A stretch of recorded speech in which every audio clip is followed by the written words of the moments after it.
To create a perfect genius, rich parents hired hundreds of fortune tellers and astrologers. They carefully chose an auspicious date for a C-section. The surgery had to start at 5:35 p.m. After 85 minutes, a baby was born at exactly 7 p.m. With such a perfect birth chart, Jae-yi was great at everything from a young age. She was praised by everyone since childhood, except for one person. Her father was strict and only cared about what place she got. No matter how many prizes Jae-yi won in interest classes, her father always liked her elder sister more because of her better grades. So Jae-yi began to study day and night. Even when she wet her pants, she never stopped. After 6 months, she finally beat her sister in a math test, but the father said the winner had to punish the loser. Jae-yi cried because she felt guilty for hurting her sister. Her father saw this and told the story of Cain and Abel. He said even real brothers could kill each other. Jae-yi would become an object of envy among people. Even her elder sister won't be an exception. Under this twisted teaching, Jae-yi saw her sister as a scary rival. She never gave anyone a chance to beat her, but those lonely days felt more and more boring to Jae-yi. She seemed to wear strong armor and couldn't get close to anyone. Even when she wanted to show her true self, she couldn't escape her father's control. Until Seulgi appeared, Jae-yi gained the courage to break free. Since she was little, Seulgi had no presence. Even dogs ignored her. She wore shiny princess dresses, but still looked invisible in group photos. Worse, the teachers forgot Seulgi at the beach, and she became a missing child. At the orphanage, Seulgi still had no presence. She often missed mealtime because nobody cared about her. On those hungry days, she could only drink water to fill her stomach. Years later, Seulgi was bullied by other kids because she was an orphan. She never thought she'd get attention this way. In high school, she couldn't find a part-time job because of her unclear identity. An orphanage senior kindly found her a job, but it was using a fake ID to buy prescription medicine from hospitals. One day, Nam Byung-jin gave her a bag of smart drugs, saying that rich people in Seoul were scrambling to get them. He told her to study hard, so she wouldn't end up like him. Strangely, these words sounded very convincing to Seulgi, even though they came from a delinquent. For the first time, she tried studying seriously. To her surprise, she got 15th place in school. As her grades rose, the nun brought her late-night snacks and even turned on the air conditioner. She wondered if being number 1 would get her even better treatment, so she took the smart drugs from the senior. Instantly, her focus improved a lot, and her mind became very clear. With this state, she got first place in the next exam. From that day on, the bullies stopped bothering her. To stay at the top, Seulgi became more obsessed with smart drugs. She had to steal more drugs during her part-time job. Not long after, the orphanage found Seulgi's father, so she quit her part-time job and went to Seoul to live with him. 4 months later, Seulgi transferred to the top girls' high school in Korea. She wore a unique red school uniform and came to school with a suitcase. The teacher just looked at her once and told her to find the classroom herself. Seulgi wanted to ask classmates for help, but they didn't want to talk to a country girl like her. She walked around the campus and ended up in the school entrance ceremony by mistake. An old lady begged her to buy some flowers. Seulgi gently turned her down, but then she saw a security guard trying to kick the old lady out. Just then, a girl stood up and got everyone's attention. Jae-yi walked over gracefully and bought all the flowers. Then she went on stage and welcomed the new students in perfect English. To most students, Jae-yi was the queen of the school. Her father was not only a hospital director, but also the school's biggest investor. Just as Seulgi found her classroom, coincidentally, Jae-yi walked in. All the girls looked forward to being Jae-yi's deskmate. Jae-yi walked around the classroom like a queen choosing a bride, but to everyone's surprise, she sat beside Seulgi. She seemed very interested in this new girl. During break, 3 girls blocked Seulgi in the restroom. They all wanted the seat next to Jae-yi, so they tried to buy Seulgi off, but Seulgi didn't want anything in return. She only cared about who sat closest to the blackboard. In the end, she agreed to switch seats with Nari, who sat in the second row. Then, Jae-yi suddenly burst in, looking for her deskmate to go eat together. Nari looked at Jae-yi excitedly, but Jae-yi turned around, held Seulgi's hand, and walked away. Seolgi was completely confused by the sudden attention. The queen of the school not only chose her as a desk mate, but also invited her to join her close friend group. Yeri and Choi Kyung were curious about what made this poor transfer student so special. Jae-yi asked Seolgi if she also wanted to go to Korea University, because she had noticed that Seolgi carried a Korea University keychain. Seolgi admitted she wanted to study medicine there. But when they heard she never went to any cram school or had a private tutor, Choi Kyung couldn't help but mock her and said that was pure fantasy. Even top students like them had 3 private lessons every week. What shocked Seolgi even more was that all the students took smart drugs after lunch. The strange school vibe made her feel nervous. She quickly went back to the classroom to pack up and prepare to switch seats. Bum-soo kindly reminded her that she needed Jae-yi's permission first, or her life at school would be hard. But Seolgi didn't take it seriously and went straight to her new seat. When Jae-yi found out, she decided to change seats as well. Seolgi immediately stopped her and asked her not to trouble anyone. The whole class was too scared to speak. It was the first time someone had gone against Jae-yi, but Jae-yi didn't get angry. Instead, she kindly greeted Nari. After school, Seolgi nervously went to her stepmother's house. Her stepmother asked if she found a phone among her father's belongings, the one with a Korea University keychain. Seolgi lied and said she hadn't seen it. In fact, the phone was in her hand. Years ago, after Seolgi went missing, her mother died from heartbreak. Later, her father married her stepmother, but he mysteriously passed away not long ago. Though Seolgi found her family, she still became an orphan. To fit in at her new school, Seolgi bought a secondhand school uniform online. However, she found used condoms in the pocket. She was disgusted and immediately threw the clothes into the washing machine. The next day, Seolgi wore the clean uniform to school, but her classmates stared at her strangely. Nari even intentionally spilled juice on her. Seeing the mocking looks around her, Seolgi recalled the days when she was bullied. The scar on her chest was from when bad students burned her with cigarette butts. Seolgi silently went to the restroom to clean her clothes. Suddenly, Jae-yi hugged her from behind. She kindly offered a new shirt, but Seolgi preferred to wear the wet clothes than accept Jae-yi's kindness. Angry, Jae-yi threw the shirt in the trash. As soon as Seolgi returned to class, the teacher started a quiz. Everyone seemed confident, except Seolgi, because she found the test covered material they hadn't learned yet. After the test, only Jae-yi scored full marks, while Seolgi only got 4 answers right. She asked the teacher if she would go over the solutions next class. The teacher shook her head. She explained that this test was just for level evaluation, so that the cram schools could gauge the school's academic standards. Seolgi was stunned.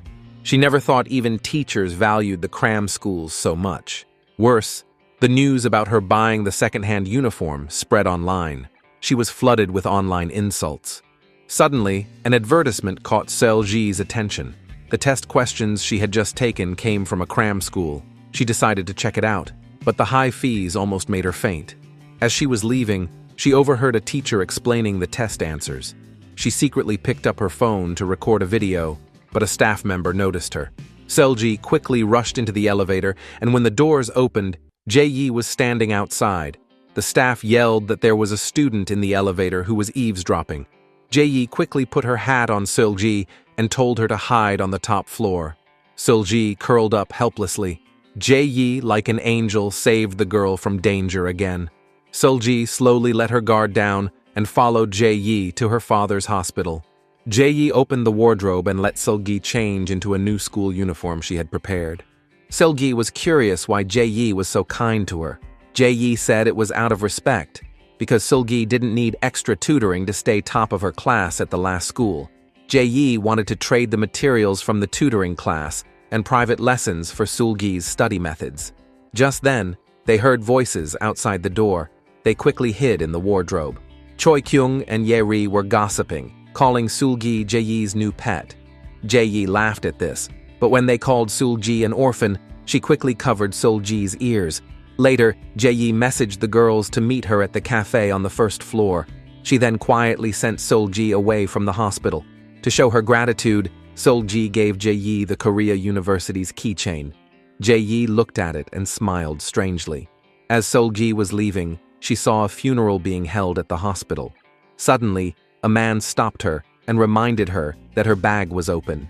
Back home, Solji suddenly remembered the man was the surgeon who had operated on her father. The doctor had explained that her father arrived at the hospital already showing no signs of life due to acute sepsis. Solji wanted to ask him some questions, but she saw him having a warm moment with his daughter. She did not know if meeting Jae was chance or fate, but she decided to use this chance to change her life. Meanwhile, Jae opened an old box. Inside was the same keychain. The next day, Nari suddenly dropped out of school. After class, Solji packed her bag and went back to Jae. Seeing them so close, Choi Kyung felt uneasy. She was worried Jae would break her promise to recommend her for class president. The teacher had said that being class president could help students get into better universities. As expected, during the class meeting, Jae recommended Solgi for the role. The teacher had no choice but to let the class vote between Solgi and Choi Kyung. The result was clear, and Solgi became class president. Choi Kyung lost control and rushed to the podium to check the votes, convinced that the election was rigged. But with Jae backing Solgi, Choi Kyung had to accept the result. The teacher tried to calm things down, but Jae wasn't done. She demanded Choi Kyung apologize for slandering Solgi and all the classmates. Choi Kyung felt humiliated, but had to apologize reluctantly. Later at home, Choi Kyung used the computer to identify the handwriting on the votes. She accidentally found a lawsuit her lawyer mother had brought home. The defendant was Jae's father, Mr. Yu. The attachment was a death certificate for Woo Do-hyuk. At that moment, Choi Kyung didn't know that Woo Do-hyuk was Solgi's father. Meanwhile, Solgi saw a pair of men's shoes in the hallway and quietly closed the door. She went downstairs and tried to unlock her father's phone. Just then, Jae texted Solgi to invite her to celebrate winning the election. They went to karaoke together. Afterward, Jae invited Solgi to her house to sleep over and go to school together the next day. As they were heading upstairs, a cute dog happily ran out to greet them. Solgi then learned that Jae had an elder sister. Jae mumbled that maybe her sister was already dead. Solgi was surprised but didn't ask more. The dog then brought a princess dress. Looking at the dress, Solgi suddenly remembered the time she got lost as a child. She took this chance to tell Jae about that experience. Jae comforted her, saying it wasn't her fault, but the adults didn't check the number of kids properly. Then, she took off her coat and invited Solgi to shower with her. Solgi had never experienced this before and felt shy, not knowing where to look. Jae teased her, saying she looked cuter when wet, and kissed her lips. Late at night, Solgi got up to go to the restroom. She accidentally saw that Nari had sent several messages to Jae. Out of curiosity, Solgi secretly opened Jae's phone and was shocked by what she saw. The album had all of Solgi and her family's information. Even more shocking was a video of Nari being threatened. It turned out that Jae was angry after seeing Nari bully Solgi and planned to expose Nari's drug scandal. Nari had no choice but to promise to transfer schools and begged Jae to delete the video. Solgi never expected Jae to be so scary. The next morning, Jae found that Solgi had left without saying anything. She wasn't worried at all because she had secretly installed a tracking app on Solgi's phone. When Jae arrived at school, she noticed that Solgi seemed unhappy. She sweetly asked Solgi why she had left suddenly yesterday. Solgi lied, saying her stepmother had called her home. The two of them then went to the office, where Nari was handling her transfer paperwork. Solgi wanted to test Jae, so she purposely proposed to say goodbye to Nari. But Jae calmly said goodbye to both Nari and her mother, as if nothing had happened. In writing class, the teacher began handing out grades. Solgi was the only one who got full marks, even beating Jae. However, because her short essay was personal, the teacher thought it was not suitable to share. During the break, Yeri went to the homeroom teacher to sign her early leave request. She accidentally saw a copy of Solji's essay on the desk. Meanwhile, someone secretly opened Solji's bag and stole her essay. Soon, the whole class had copies of it. Choi Kyung noticed that the cause of Seol-gi's father's death was suspiciously similar to the one listed in the lawsuit involving Woo Do-hyuk. Jae-yi angrily took all the copies and ordered everyone not to look at Seol-gi's private information. However, Seol-gi remained unusually calm. Instead, she asked Jae-yi why she was so angry. Then, she revealed the evidence she had kept from last night, exposing Jae-yi's true nature. Jae-yi thought Seol-gi should be thanking her, as she got rid of the trash that bullying Seol-gi. But Seol-gi was more concerned with how Jae got her personal information. Jae said this question wasn't worth answering. Seol-gi was disgusted by her arrogance. So, she confessed that it was her who sent the copies of the essay to the classmates. Jae was shocked by this, but Seol-gi had achieved her goal. She proved that Jae actually knew nothing about her. Just as Seol-gi returned to class, Choi Kyung called her to the student council.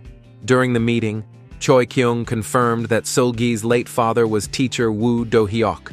She then revealed that Seol-gi's stepmother was suing Jae-yi's father for medical malpractice. She suspected that Jae-yi had been getting close to Seol-gi to obtain a settlement agreement. Seol-gi was curious why Choi Kyung was suddenly being nice to her. Choi Kyung confessed that she felt inferior to Jae-yi. She was doing this just to make Jae-yi experience failure. The next day, while her stepmother was out, Seol-gi tried to find evidence of her father's medical accident.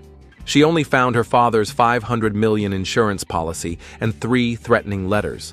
That night, Seol-gi wanted to ask her stepmother about the lawsuit, but she hesitated and said nothing. After all, she still needed to stay there until the college entrance exam. With the midterm exams coming up, Choi Kyung, who had bad period pain, chose surgery to stop her periods, while Jae-yi took her own blood, treated it, and re-injected it to improve her learning efficiency. Seol-gi tried to focus and study hard, but she felt it was getting harder, even starting to nosebleed. There were only 7 days left until the exam, but she had only 1 pack of smart drug left.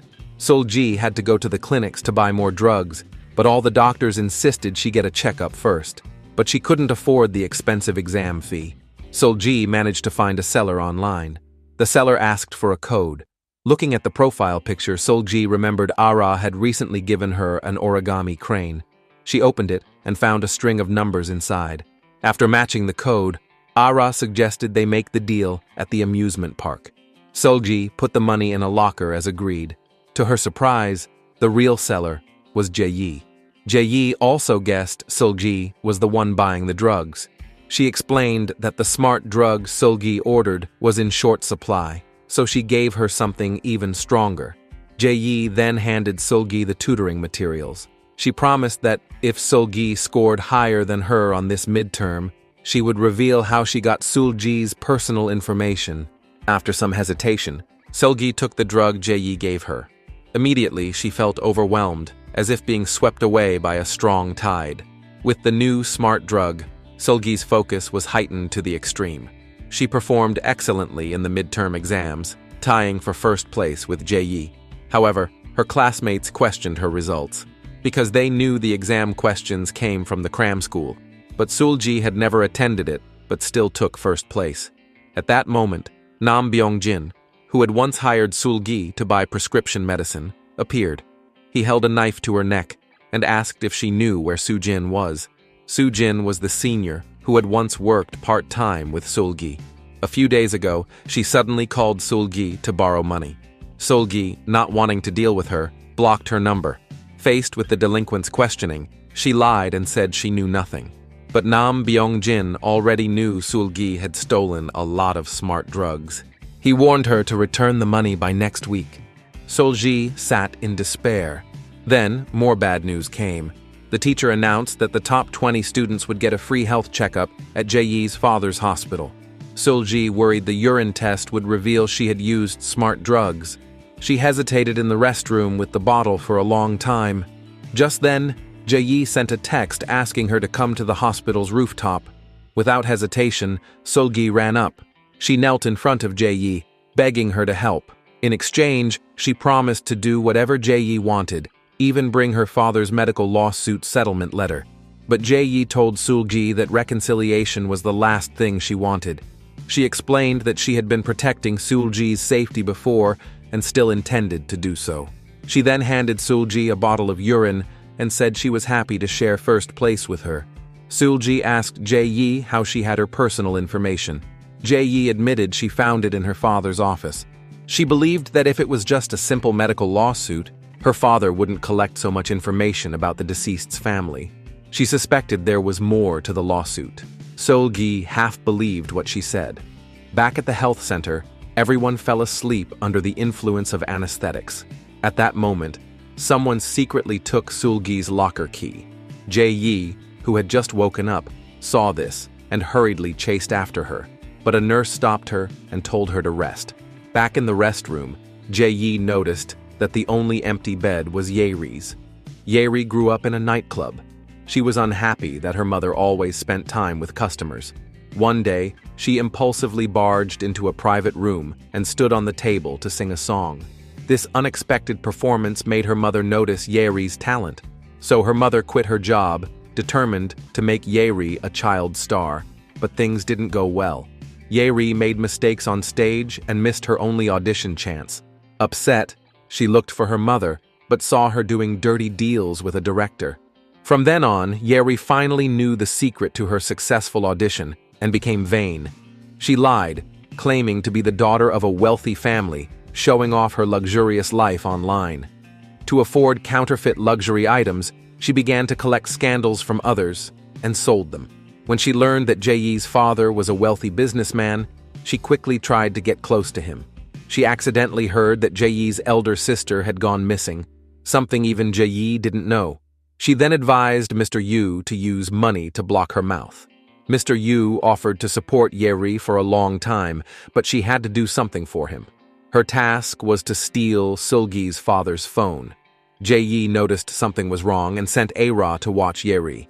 After the health checkups, the school held a party. Yeri went to the restroom alone and found that the stolen phone was dead. She asked Bum-soo to bring her a charger. In exchange, she promised to take Bum-soo to a blind date. A-ra overheard their conversation and immediately told Jae-yi. Later, Yeri found a charger at the event. Once she charged the phone, she went to negotiate with Mr. Yu. She discovered that the phone belonged to a dead person and decided to ask for more money. Mr. Yu promised to give her an extra 5 million if he could get the phone tonight. A-ra saw this, but the flash from her phone nearly gave away her position. Jae-yi became alert when she received a photo of the situation. At that moment, Choi Kyung appeared and asked why Seulgi wasn't answering her phone. Seulgi quickly searched for her phone, but found that her father's phone was missing. Meanwhile, Jae-yi hurried to the event and took Seulgi's father's phone. She hid in the restroom but found that the phone was password protected. She tried entering the date Seulgi went missing, and the phone unlocked. But what she saw shocked her.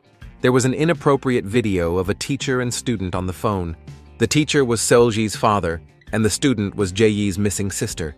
Jae-yi went to the office from the video but suddenly heard noise outside. Bum-soo was threatening everyone with a knife. Not long ago, she gladly gave a charger to Yeri, but Yeri was angry about losing the stolen phone and pushed her. Bum-soo felt shamed in front of the crowd. She bought drugs from A-ra and swallowed them all. Then she confronted Yeri again, but was pushed away. Looking at her wound, she grabbed a knife and rushed toward Yeri. Luckily, the knife did not hit Yeri, but Bum-soo lost her mind and attacked Sulgi next. At the same time, a mysterious person appeared in the office. Jae-yi was scared, but quickly recognized the person as her sister, Jae-na.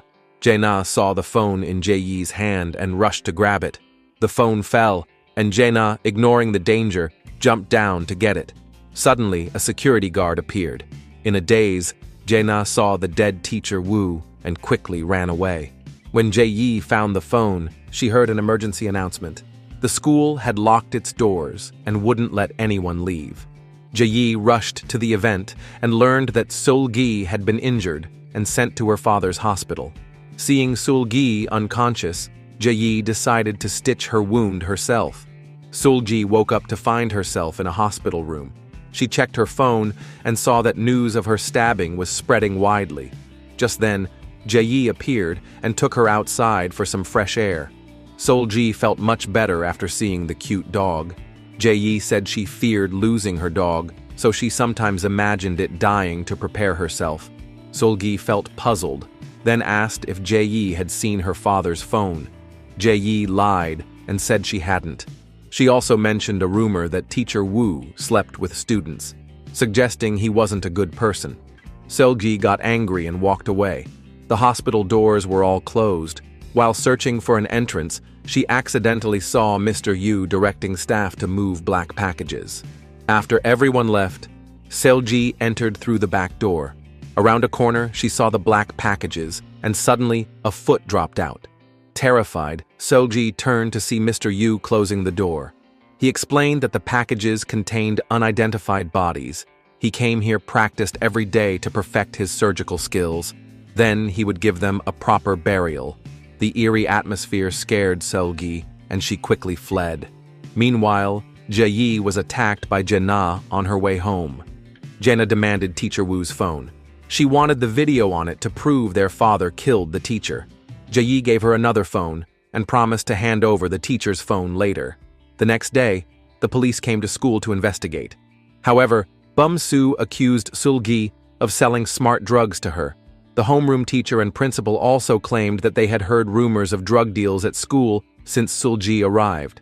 The principal decided to convoke the school violence committee to discuss whether to expel Seol-gi. However, due to their poor family background, no matter how Seol-gi and her stepmother argued, it didn't help. The police questioned Seol-gi about stealing medicine from the hospital. Mr. Yu provided footage of her walking near the medicine room. That moment was during the school health checkups, when Seol-gi looked for Jae-yi for help. Seol-gi thought Jae-yi had betrayed her, so she revealed that Jae-yi was the one selling the drugs. Meanwhile, Jae-yi overheard a conversation between her father and the principal, and learned that her father was behind everything. Back in class, she planned to talk to Seol-gi, but Seol-gi stayed cold and shouted she would not let anyone crush her. Jae-yi, instead of being angry, supported Seol-gi's resistance. At that moment, Nam Byung-jin arrived and took Seol-gi away. He asked how she got the smart drugs after coming to Seoul. Seol-gi told him the truth, but didn't mention Jae-yi as the seller. Nam Byung-jin planned to take over the market in the area. He forced Seol-gi to order again to draw out the seller. He then took control of her account. The next day, Nam Byung-jin sent Seol-gi a location to pick up the goods, but they didn't know it was a trap set by Ara. To clear herself, Ara had called the police first. Once Seol-gi opened the locker, she would be arrested in the act. When Jae-yi heard this, she grabbed Ara's phone. She tried calling Seol-gi repeatedly, but all the calls were hung up. In desperation, Jae-yi contacted Jae-na, using teacher Woo's phone to trick Jae-na into becoming Seol-gi's scapegoat. When Seol-gi arrived near the locker, she received a text to change the meeting location. Meanwhile, Jae-na opened the locker and realized she had been tricked. She immediately tried to run, but was forced into a car by two nurses. Nam Byung-jin happened to witness this. Just as Seol-gi arrived at the new place, she bumped into Jae-yi. Jae-yi touched her face and quickly took her away. Seol-gi opened her backpack and realized it was a trap set by Ara. They went to the police station but found out Jae-na wasn't arrested. Jae-yi checked her phone and saw Jae-na's location was near their house. She rushed home, but didn't find Jae-na, only her phone. Soon, Jae-yi discovered teacher Woo's phone was missing. She realized Jae-na had taken it and run. The next day, the police showed subway station footage and asked all the students who the person in the video was. Ara trembled with fear. Jae-yi then stepped up and pointed out that the person was her sister, Jae-na. She claimed that Bum-soo framed Seol-gi out of jealousy because Seol-gi was number one. Afterward, Seol-gi thought Jae-yi didn't need to go that far, but Jae-yi said she hoped the police had found Jae-na sooner than her father. She then took Seol-gi to check the surveillance to prove Jae-na had been at the school. However, they accidentally saw Choi Kyung talking to Jae-na. After school, they asked Choi Kyung what happened that night. It turned out that Jae-na had asked Choi Kyung if she knew Seol-gi. Choi Kyung suddenly realized that Jae-na also knew Seol-gi was teacher Woo's daughter, but she didn't tell the truth. She said she just exchanged a few words with Jae-na. Suddenly, Jae got a call from an unknown number. The caller claimed to know Jenna's whereabouts and asked her to bring 30 pills to a nightclub. The three dressed up and went to the nightclub, placing the pills in the water tank as instructed. Choi Kyung noticed someone entered the drug hiding area. She grabbed the hose and sprayed water inside. The girl tried to hide, revealing herself as Yeri. Meanwhile, Jae spotted a suspicious guy. Seolgi rushed over but saw it was Nam Byung-jin. Jae asked Yeri if this was her father's plan. Yeri said that after she failed to steal the phone, Mr. Yu didn't believe her anymore. Not long ago, she met Nam Byung-jin at the party and teamed up with him to earn money. Nam Byung-jin then revealed that he accidentally met Jae-na that day at the party. After confirming Jae-na's identity, he and Yeri made up a lie to deceive Jae. Just then, Jae got a call saying they found Jae-na. Seolgi realized something was wrong and tightly held Jae's hand. When they arrived at the hospital, they saw Jae-na's body. The doctor explained that Jae-na fell from the mountain and her face was unrecognizable. Jae couldn't believe what she saw. In the following days, she was haunted by nightmares. During gym class, Seolgi noticed a girl painting her nails yellow. It reminded her of Jae-na's feet and the body in the black packages. Also, Soo-jin had a similar burn scar on her foot. Seolgi thought something was off. She checked Soo-jin's social media and found her apartment. The landlord told her Soo-jin died a month ago and owed a lot of rent. Today, a guy who looked like a gangster paid off all her debts. Seolgi realized something and rushed downstairs, only to bump into Choi Kyung and Yeri. Not long ago, Bum-soo told Yeri she saw Jae-na at school. She also saw Jae-na hide something in the lab. So Yeri and Choi Kyung went to the lab and found a loose nameplate on the desk. Inside, there was a key and a hotel address. Coincidentally, Jae-na lived next to Soo-jin. Seolgi nervously opened the room. The walls were covered with math problems. On the desk was a locked notebook. Seolgi smashed the lock, and some hidden secrets were revealed. The cruel father made his two daughters compete since childhood. Jae-na always intentionally lost, taking the punishment for her younger sister. When their parents argued about divorce, she would cover her sister's ears. However, Jae secretly pulled the tablecloth, injuring Jae-na's foot. Jae-na didn't blame her and took even better care of her.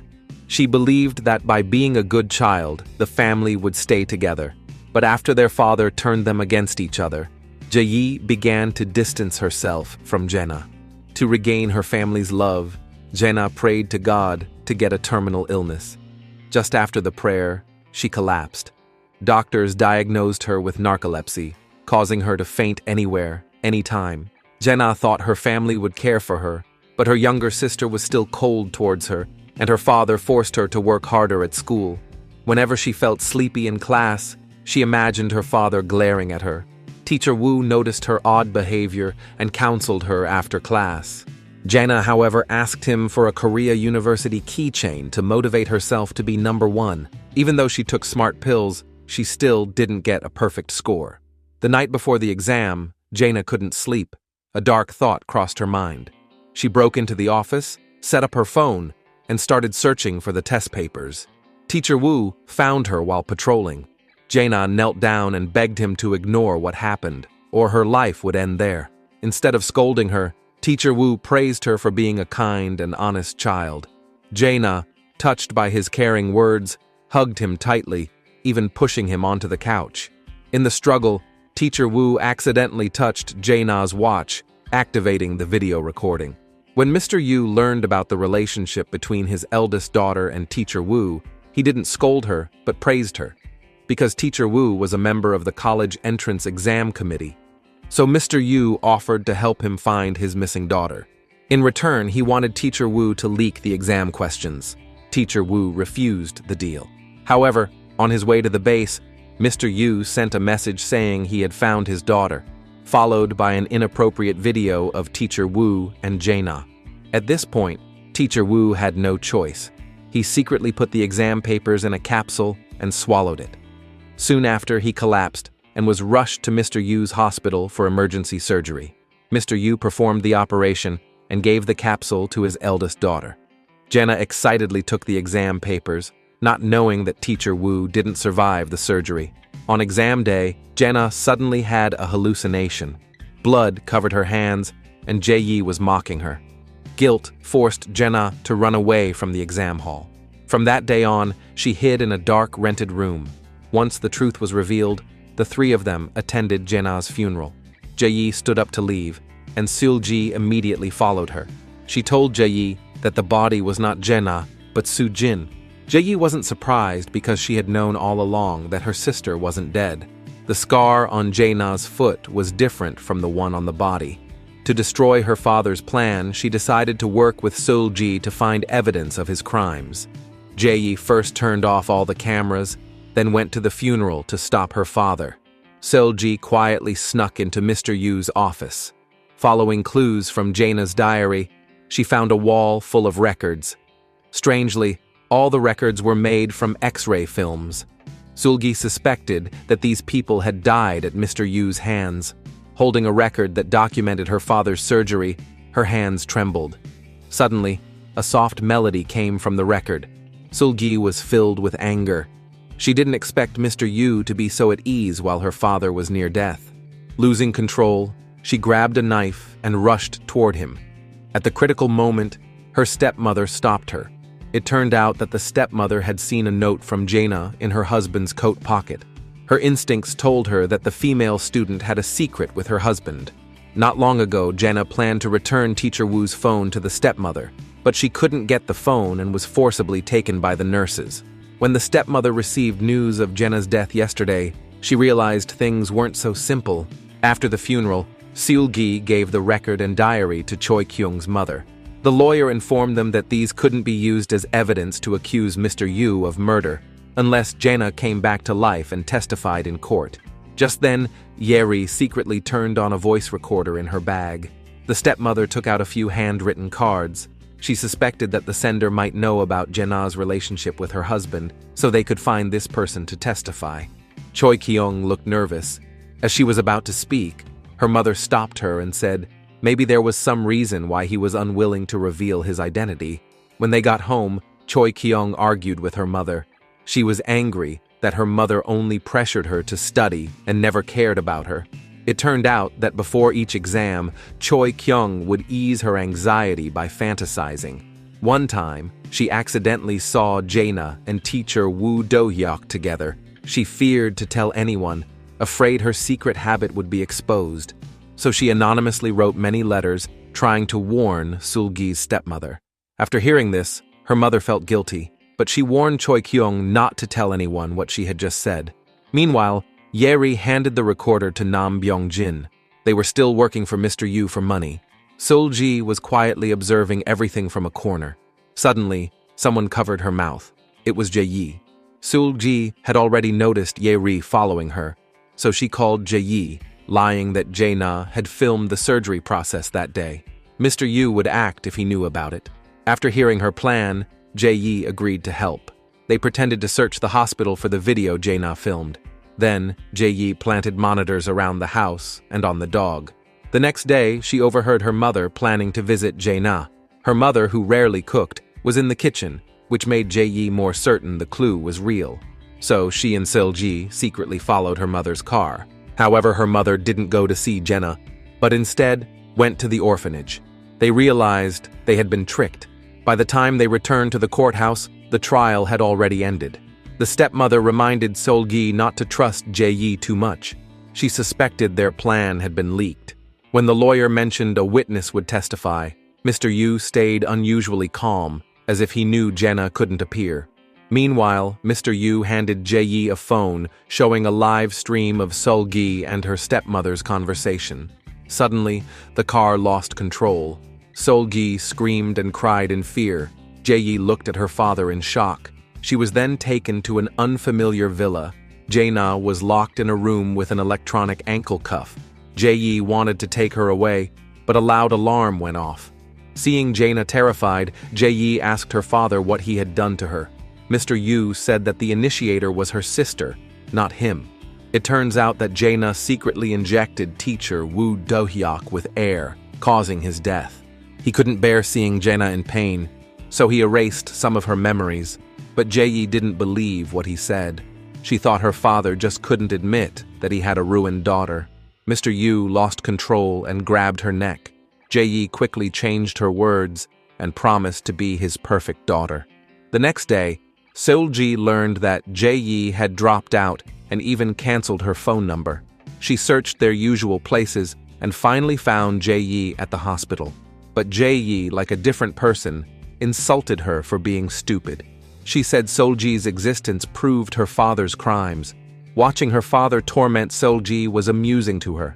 She warned Seul-ji to stop looking for Jaina, or she would be in danger. With that, Jae-yi walked away. Seul-gi sat on the ground, crying. After their relationship broke, Seul-gi's mental state worsened. Without the smart drugs, she couldn't focus on her exams. Jae-yi purposely answered a few questions wrong, so her grades dropped just like Seul-ji's. Her strict father was deeply disappointed when he saw the report card. Jae-yi said she wanted to get the college entrance exam questions early, just like her sister. Hearing this, her father stayed silent. In the following days, Jae-yi practiced holding her breath underwater every day, gradually increasing the time, as if planning something big. One day, Seul-ji noticed that her stepmother had a new car. She rushed home, only to find the evidence and lawsuit papers were gone. After the recent car accident, her stepmother was afraid of being in danger again, so she accepted a settlement. Seul-ji didn't want to give up. She angrily went to the funeral home, smashed the glass, and took Jaina's urn. She knew this was the only way to meet Mr. Yu alone. To solve this problem, Mr. Yu agreed to provide her with the exam questions. Hearing this, Seul-gi smiled subtly. Later, she used a drug deal ledger to blackmail A-Ra into revealing Jae-yi's whereabouts. Seul-gi found Jae-yi and told her about her deal with Mr. Yu. She confronted Jae-yi, asking what she was planning. Jae-yi remained silent. In a fit of anger, Seul-gi climbed to the highest diving board. She told Jae-yi she couldn't swim before jumping into the water. At the crucial moment, Jae-yi quickly saved her. When Seul-gi woke up, she suddenly laughed. She already knew that Jae-yi purposely failed the final exam to make her father steal the exam questions again. The hurtful things Jae-yi had said recently were to keep Seul-gi out of trouble. But Seul-gi didn't want Jae-yi to risk it alone. She decided to be the bait and help Jae-yi get revenge. After Jae-yi went home, she told her father to ask Seul-gi to steal the questions. This would not only keep them safe, but also destroy Seul-ji's life. Her father thought it was a good idea. The next day, he gave Seul-ji a file. It contained dirt on a member of the exam question committee. Seul-ji took file to the professor and threatened him to leak the questions. Someone nearby secretly recorded this. The next day, Seul-ji accidentally noticed a countdown on Jae-yi's tablet. But there were only 70 days left until the exam. She realized something was off. Later, she saw Choi-kyung sneezing from allergies and white dog hair on her socks. After school, she went to Choi-kyung's house and saw Jae-yi's dog there. Choi-kyung said she didn't know anything else. Jae-yi just agreed to secretly tutor her if she adopted her dogs. Feeling uneasy, Seul-ji rushed to the swimming pool. Jae-yi covered her mouth and suggested they carry out Plan B. Not long ago, she had suspected her father had other intentions, so she secretly followed the question committee member. She accidentally discovered her father had sent a female doctor into the base. This meant her father would definitely use a different method than last year. Therefore, they couldn't continue with their original plan. Over the next few days, they communicated with notes and glances. With 30 days left until the exam, Jae-yi told Seul-gi not to give up on the entrance exam, no matter what. She also revealed a secret. The medicine she gave Seul-gi during midterms was just vitamins. This showed Seul-gi could get into Korea University without smart drugs. Soon after, Seul-gi approached Nambyong-jin and suggested he sell the college entrance exam questions. She also gave him a VIP client list of Jae-yi's drug customers. Many clients paid a deposit, and Nambyong-jin made a lot of money. However, he didn't know that Seul-gi secretly filmed his transactions. This meant he would become the scapegoat in this crime. The day before the entrance exam, the professor who created the test suddenly injured on the court. While being treated, he secretly put the exam questions in the female doctor's pocket. However, the female doctor suddenly scratched his thigh. She called security to contact the hospital and asked them to send blood bags and painkillers. At that moment, Seol-gi and Nam Byung-jin saw an ambulance appear outside the hospital. They quickly took action. Later, Mr. Yu arrived at the base in the ambulance. The female doctor seized the chance to put the capsules with the exam questions in his pocket. On the way back, Nam Byung-jin controlled Mr. Yu with a knife, while Seol-gi found the capsules in his pocket. Just then, Jae-yi arrived. Without hesitation, Seol-gi swallowed the entire capsules. Jae-yi also followed the plan and used anesthesia to knock Seol-gi out. Their goal was to record Mr. Yu performing an illegal surgery to remove the capsules. However, after Seol-gi was taken to the hospital, Mr. Yu forced Jae-yi to perform the surgery. Luckily, Jae-yi successfully removed the capsule. Nam Byung-jin immediately took the note. He sold it to the waiting clients outside the operating room, including Choi Kyung and A-ra. After the surgery, Mr. Yu praised Jae-yi's talent, saying she would become a great doctor. He then handed her a red capsule containing the real exam questions. The next day, the college entrance exam began. Seol-gi was absent, while Choi Kyung and A-ra were shocked to find the questions were different. After the exam, Nam Byung-jin was beaten by the clients for selling fake exam questions. When Yeri left the school, the madam forced her to work as a nightclub hostess to make money. Choi Kyung stood in front of the car and used his legal knowledge to save Yeri. After waking up, Seol-gi went to school to handle her leave of absence. Meanwhile, Jae-yi, who scored full marks, was happily giving interviews. Mr. Yu was invited to a show to share his secret for raising geniuses.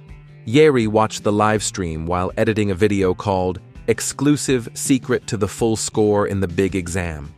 Jae-yi went to the villa in the countryside. She decided to rescue her imprisoned sister. She put a life jacket on Jae-na and told her not to be afraid. Soon, the news of genius Jae-yi jumping into the river went viral. After a search, the police found Jae-na safe, but Jae-yi disappeared. At that moment, Seol-gi realized this was Jae-yi's true plan. Jae-yi not only exposed her father's crimes, but also ruined her own life. Only this way could she destroy her father completely. 6 months later, Yeri was noticed by an entertainment company because of her beauty. Choi Kyung chose the law department. Seol-gi quit smart drugs and worked hard for the next college entrance exam. But Jae-yi still had no news. Soon after, Mr. Yu was released due to lack of evidence. He quietly stood outside Seol-gi's building every day, believing Jae-yi was still alive. The day before the college exam, Seol-gi received a beautiful gift box. Inside were a pair of shoes, the Korea University keychain, and a photo. The photo showed the coast where Seol-gi got lost as a child. Seol-gi knew the gift must have been sent by Jae-yi. Somewhere, Jae-yi lived freely and waited quietly for Seol-gi to find her.